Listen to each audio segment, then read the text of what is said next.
Buenos días, compañeros y docente.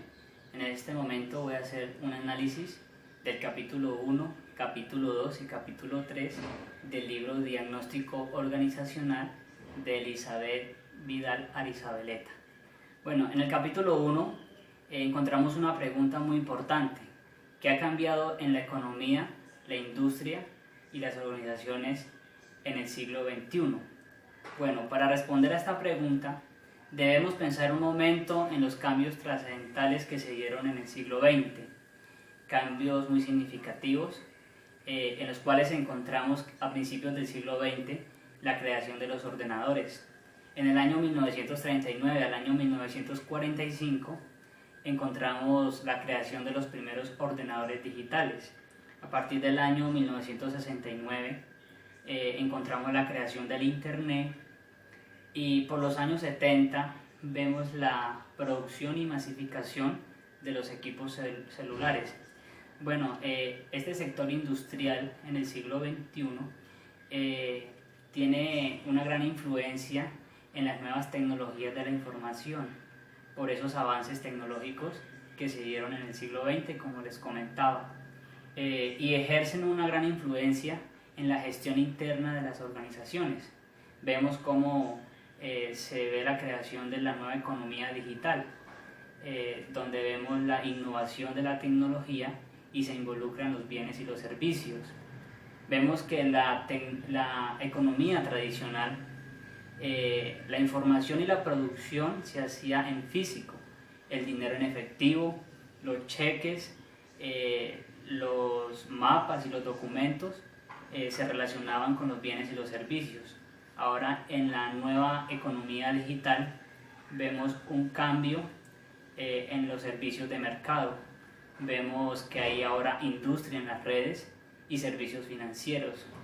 Todo esto pasa a un marco global en donde ya las fronteras no son impedimento para la competitividad.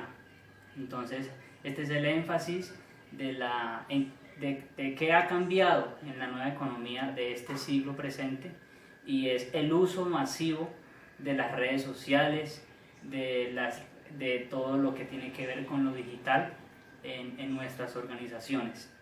Bueno, en el capítulo 2 encontramos sobre el proceso diagnóstico. Hacemos un análisis o hacemos un pequeño proceso de análisis externo e interno, en donde influyen las operaciones de la organización y se realiza la visión y la misión en las empresas. En este proceso de diagnóstico analizamos y evaluamos la empresa. En este proceso de diagnóstico, que es el capítulo 2, también encontramos un componente muy importante, que es la dirección y la planificación de estrategias, y vemos que sirve para la toma de decisiones y se involucran fines productivos, competitivos, de supervivencia y de crecimiento en cualquier de las organizaciones. En el proceso diagnóstico encontramos identificación de la organización. En este proceso se hace una auditoría externa en la cual se analiza el entorno y también se hace una identificación de la cadena productiva, y también se realiza un análisis de la competitividad.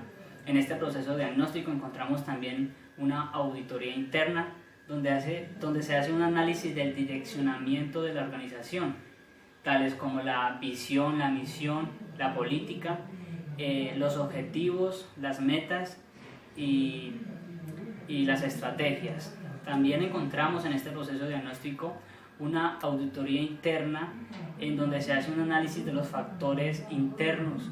Encontramos los indicadores, los inductores y procesos internos de aprendizaje y de crecimiento.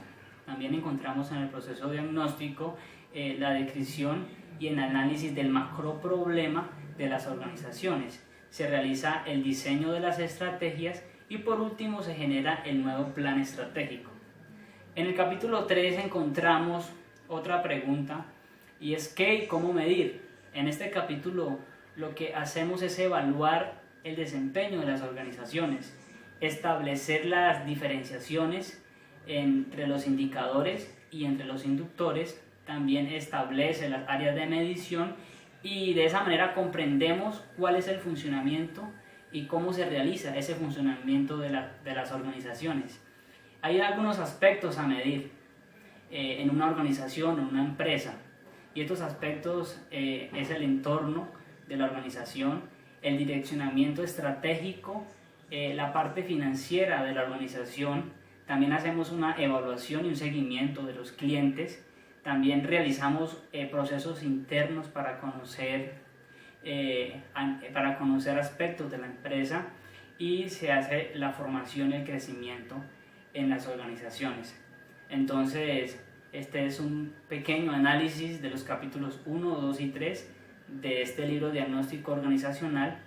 Muchas gracias por su atención. Hasta luego.